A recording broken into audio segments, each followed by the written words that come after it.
always tried to stay cool with Mike Karen and them.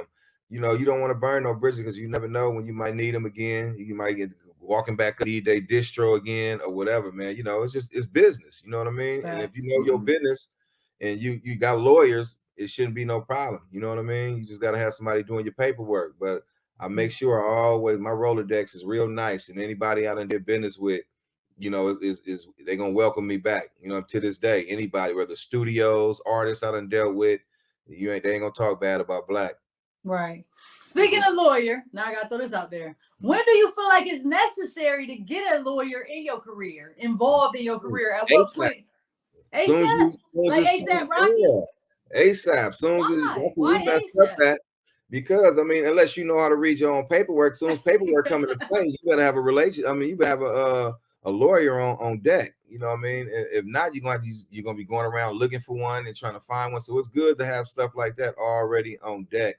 You know, I've been having my lawyer who I dealt with, man, since we left Independent Records, and we got a good relationship. And you know, anytime I need him, contract, you know what I mean. Some things he don't even bill me for. He'll look it over, and if it get a little bit, you know, I'll say to where I really need him to really go through the paperwork, then that's when you're on the clock. You know what I mean? I got the pain, but besides that, he look over things and let me know yay or nay. You know, thumbs up, thumbs down. But it's good to have one so you ain't yapping and crying later on. Like I see a lot of artists come up.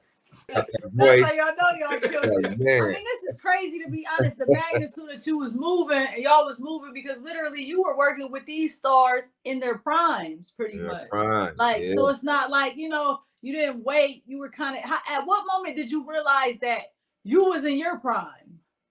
Well, even to this day, I still don't even think of it. I just be moving. I don't even think about it. You know what I mean? Like how everybody be put, oh man, you're a legend, y'all this, y'all. I don't even pay attention. I just leave that up to the fans and stuff like that. I just work. You know what I mean? I don't even. Is that you being cliche? Because the billboards say something else. Yeah. I don't know. I mean, don't. Not cliche humble. Think about it. Sorry, not cliche humble. Is that you being humble because the billboards and magazines are saying something? I've been a humble person like that. Billboard 200 says something different, man. You be on there. I don't think about it. We gotta feed it to the hype. I ain't even gonna lie. We do our research for these interviews. I'm a fan of it, but I've learned so much just researching you over the past few days. I mean, I didn't know that you was producing all this stuff. You know what I mean? Like you're producing all this stuff. So not only is you that's crazy. One of the top rappers out of the Bay, but you one of the top producers too. Oh, yeah. I kind of gave up a little bit. I kind of stopped producing. On the 97 album, I kind of slowed down. You know, I didn't produce as much on that iPhone I album, and the Hostile Takeover probably was my last album where I really produced a lot of it. After that, I think it was pretty much me going out. I had my youngsters come in, like Herminator. He doing good right now. I had Rome Slapadelic. A lot of them dudes came in, and they actually know how to play chords. So once they came in, I just kind of was like the orchestrator. I just kind of orchestrated everything, you know, showed them how to play. I might do drum programming, and I let them pretty much take all credit. I didn't really want no credit. I just started really just orchestrating. That was it. This is giving me Wu-Tang vibes. But correct me if I'm wrong, though. Correct me if I'm wrong, because I could be wrong. So rapper, producer, but it seemed like you was the businessman, too. Yeah, that's crazy. It seemed like you was the guy that was making the deals happen and all. You just see, exactly. Like, I mean, like, and I don't think you give yourself enough credit for that. I mean, because everybody needs somebody that's bringing the bag. Yeah, it seemed like you was bringing the bag. I know you know, because music is not a cheap. It's a very expensive industry. Exactly. Yeah, you know I ain't never was one of the ones that had like, you know, a lot of dudes had like executive producers or ballers or whoever, you know, who was, you know, I did my own thing. Like I said, I came into it having money. That's why Budweiser wanted me to, you know, put his stuff together. But I had my own money, so I never really needed nobody. I was able to go out and just pay for my own stuff, you know. And I love that I came into it like that, you know. That was the biggest part. Do you know? I hate to cut you off because I gotta ask. I just want to know what. So you guys came out in 1992. 92. I'm trying to figure out when did Wu-Tang come out. They came out after us, like in 93. Oh, so it's not even like 93, like right after. They came out like a year or so after, because I was in jail for the rape when I seen that Cream video. I was watching it in jail, you know what I mean? Watching that, I was like, I was gonna draw a parallel because you remind me of the main character in there. But RZA, exactly. Right. Exactly. And we've been watching, I gotta talk about, because we've been watching the show. You know, they got the show now. So we've been watching that. Right. It's like, man, I draw a parallel to it, but it's crazy. I can't even give them credit because you were ahead of that. So I mean, that's just amazing to be a pioneer like that. What she really trying to say is, man, we need an RBL Posse show, man. Period. We need the show. Period. We need a show. We need to tap into that. We need a show, bro. What you told us in this period of time and what I've seen on the interviews is definitely worth watching. We need a show. Yeah. Now I'm finna drop the book later this year, actually on the 30th anniversary. Our 30th anniversary is in September. So I know it's a show coming in. Gotta be a show. I know it's a show coming in because it's always a show after the book. Oh yeah.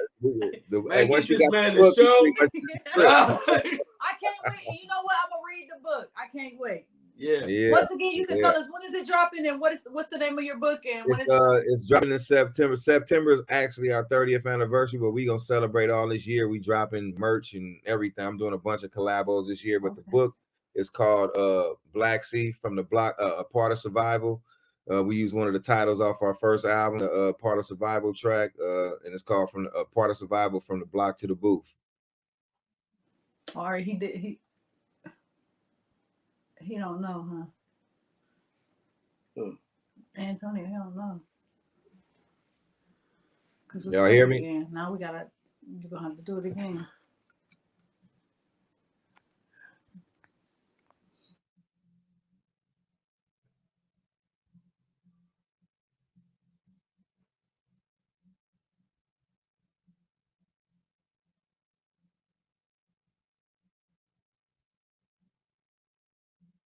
My bad, bro.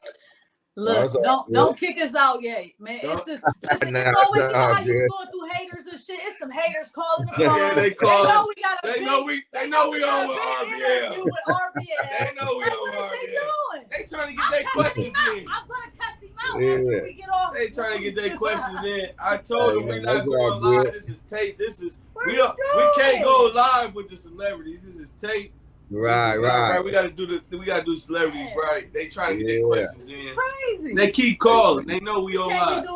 This is the guy. Yeah, this is the man. It's good, man. So you doing his thing. But look. I want to talk about let's say features that you should have done that you ain't do yet. Like who would you want to work with that you didn't work with? Man, it's probably only really like two main ones that I would have loved to work with, and that was Scarface and Tupac. Oh man, like my Tupac. Man, listen, you would be hard on a Scarface collab. What? He got that voice. That's a dream track for me. Time is ticking. I think the universe needs to hear that. Hey, you know, Space acting like he retired himself, like he ain't trying to do nothing, man. You know, I'm a big fan of Face, man. Now I don't know all y'all, you know, who don't like each other and none of that, but I ain't gonna lie, I like a guy named Brother Lynch hung out there. I think y'all would sound good together. Yeah, Lynch is dope, man. You know, that was my boy, man. I mean, I just ain't never thought about it doing one with him because I always thought about him in my group NOH because they always had that fast little trick, like they pattern was different. You know what I mean? So but my boy, we never thought about it, but I'm finna link up definitely with X-Rated. Me and him talking about doing some stuff. You know what I mean? So hopefully that can happen. You know, real soon. I like what X-Rated got going on. He came out smashing. So hopefully we can you know, collab on something. But I'm definitely open to Lynch. You know what I mean? If it I thought that would sound good. You know. Now I ain't a Lynch hater. I like Lynch. But he a little too graphic for me. I mean, he more like when I'm feeling Halloweenish, Michael Myers, then I'll play him. But I be looking at my husband a little weird when he play him. I be like, he be talking about killing women and I know. Baby guts eating all that stuff. Yeah. You know, I'm not hating. I still love him because he is very artistic and I respect art in all forms. Yeah. So I ain't knocking him. But he a little too much for me sometimes. Yeah. It's almost like shameless plug. Me and my wife